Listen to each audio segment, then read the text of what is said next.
Two happy hounds. Hello and welcome back to another Writerly Witterings. Cheers! Now, in the last few weeks, I have been given some astonishing parcels. Here's one. Here's another. I've been given pencils. Pencils galore. Pencils from all over the world. A lot of Indian pencils, I have to say, which are stunningly good. I've also been given pencil sharpeners. I've been given rubbers, erasers, that is, to you Americans. I've been given sweets. I've been given lots. And now I've got that difficulty of trying to figure out the best way of presenting all these things.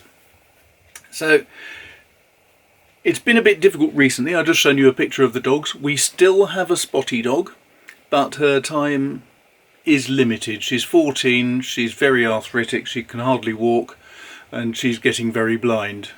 But she still seems to be enjoying, well, she enjoys her food anyway. So we're keeping her going for a bit longer, and that's nice, but it also means it's a bit of a constant worry for her. But I have inks, pencils, and pencil and ink assorted items that need to be looked at.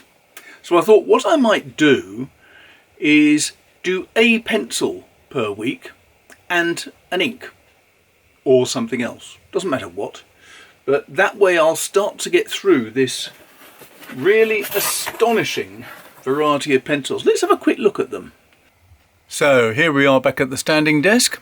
And if you are in any doubt whatsoever about my interest in pencils, these are some of my older collected pencils, which are really rather lovely. I mean, I've got all down the list from a very delightful graph font Faber-Castell pencil, one of 3 I bought because they were ideal to fit into my Graph von Faber-Castell Perfect pencil. Rather lovely pencils they are. And then there's old sketching pencils and all sorts. Here's one that you won't see very often, KLM Motors in 101 Brighton Road, Coulsdon, Surrey. Telephone Uplands 4841, because that's before the day of everyone having their own dialling code for their location. So you had a name for it instead. And then there's this, the Brevilliers Urban 466, which is a beautiful little pencil. It came as a set of 3. I used up the other 2. But delightful for sticking into things like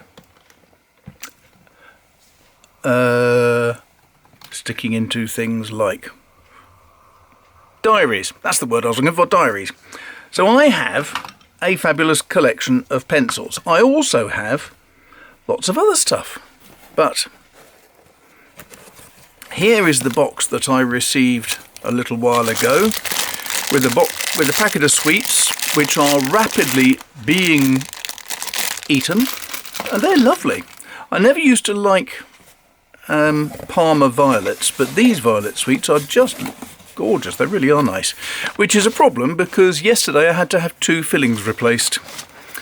They were actually installed only a few months ago, less than 3 months ago, but both of them came out. So yeah, these things happen, don't they? Right, so in here I've got a whole bunch of erasers, and there are some really nice ones in there. I'm going to be talking about them in a week or 2. Then I've got Dutch, Swiss, Pakistani, German, French and Czech Republic pencils in here. I've got Indian pencils in this envelope. I've got Japanese ones. I have American ones. I have this I will be talking about, the Bruverti Netsumi. I've got Black Wings. And then last week a nice gentleman sent me a bunch of additional pencils. So I've got some Apsara Gold, I've got Apsara Absolute, I've got, these are Apsara Beauty, I think, for dark writing. These are not a famous German make, these are Nataraj. I have a fantastic selection of pencils here. It's going to take a while to get through all this lot, isn't it? But I will get through them somehow, by hook or by crook. But because I've had people complaining, yes, complaining to me, saying, oh, I was really looking forward to some ink. I'm not going to do pencils all the time. I'm going to do a pencil and then something to do with fountain pens for the foreseeable. So hopefully that will please all those of you who really rather like more about pens. And thinking about pens, here is the pen which I showed last week, which still has a very thick set of particles in it. So let's see, will it write? It hasn't been touched for a week. I think this is Brandy Dazzle. I think I said last week that it was the Cornaline d'Egypte, but I don't think it is. I think this is Brandy Dazzle, and it's fine. Now the interesting thing here is that this Brandy Dazzle, which I think I'll be using to sign some Christmas cards, look how thick that sediment is there, all those metal particles. You really should give it a good shake before you start. Not a terribly good shake, you'll get drops everywhere, but I'm not going to bother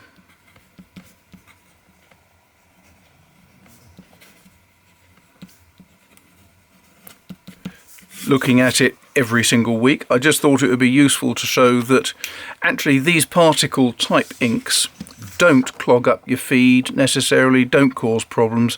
They still work fine. You can see, I think there are several sparkles there. It's catching the light quite nicely. That's because Brandy Dazzle does have an awful lot of particles in it.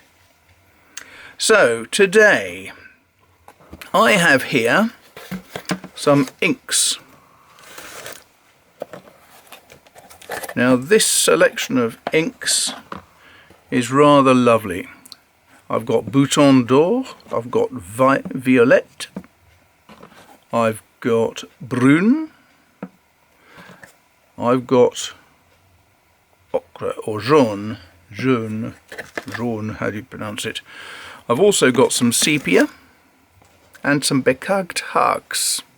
Now, these four are interesting because they are all L'Artisan Pastellier, and one of the other inks I was given at the same time is this from also L'Artisan Pastellier, Encre Parfumée. So it's violet and it smells of violets, and it's really rather lovely.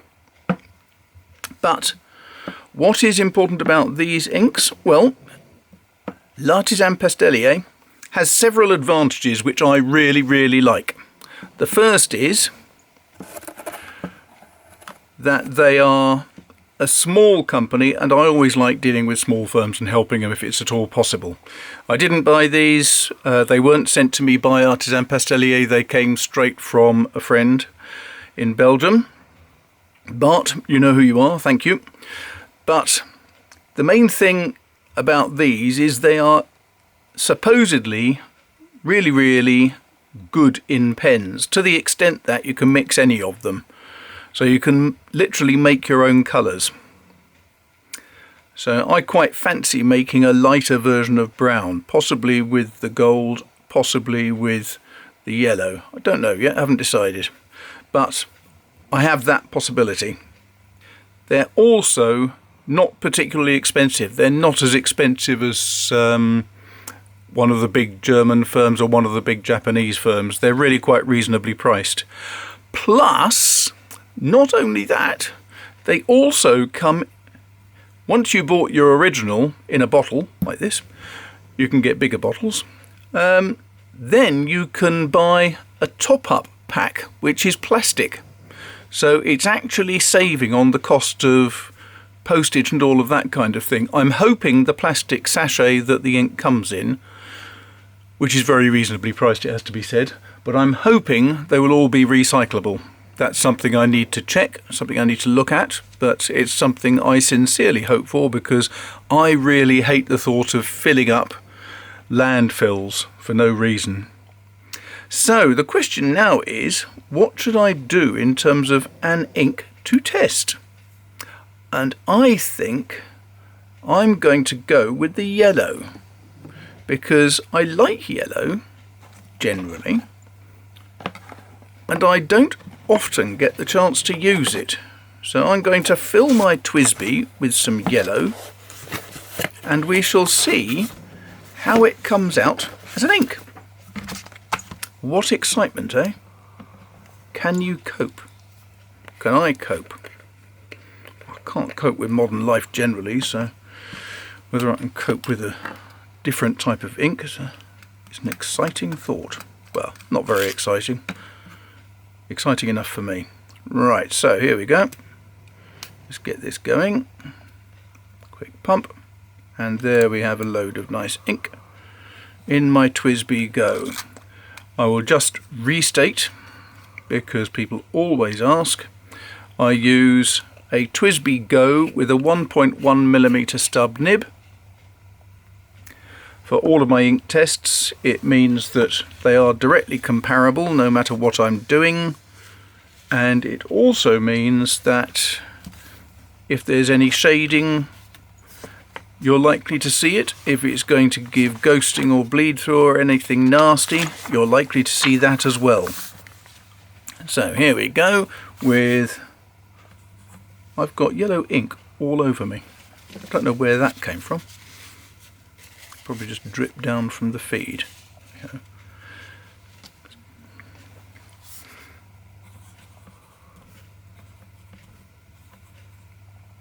I really like that colour, the way it goes on.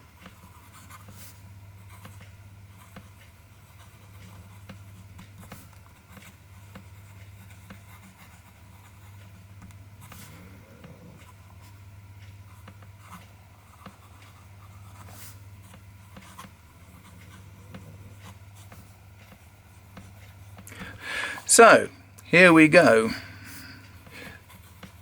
It seems to run very smoothly through the pen.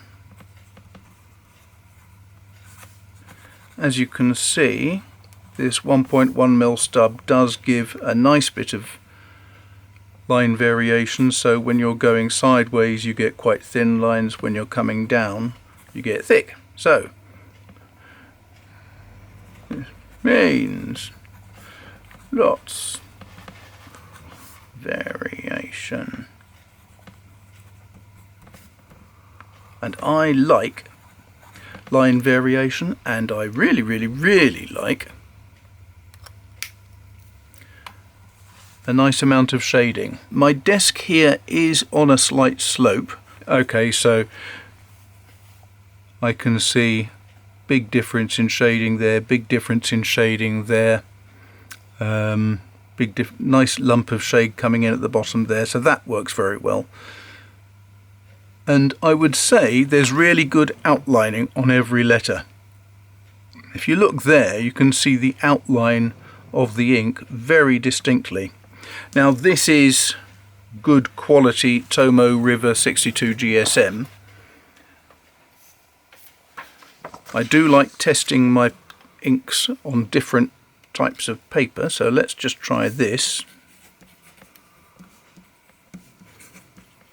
Oops. Artisan. This paper is I've forgotten how to spell their name, never mind. This paper is William Hanna,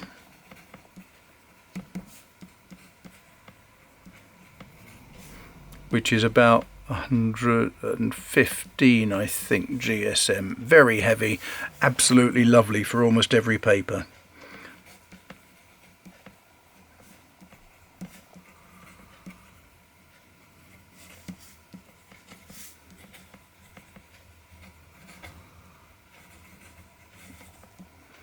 Now, of course, one thing I would say is that if you like using various coloured papers, you may find that this yellow wouldn't show up quite so well.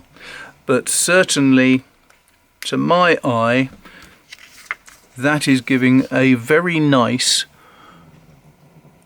almost sienna yellowish colour. Very, very lovely. Now the fun thing with these is that you try the different colours, and as you're writing you have a different idea. And the idea that occurred to me was, wouldn't it be a good idea to do the gold at the same time as doing the yellow, and then possibly testing some other different inks, maybe some sepia, just to show how similar it is. But the sad fact is, this is now Thursday morning. This video has to be put in a bin, edited and uploaded and ready for you in about 5 hours. And much though I'd like to, I really haven't got time to do the extra stuff today. So next week, another pencil and possibly gold, and comparing the gold with this lovely yellow. I really like the idea that you can buy a bottle and then you can get a plastic sachet full of 80, I think, grams to refill that bottle. That's nice, I like that. It seems to be making good use.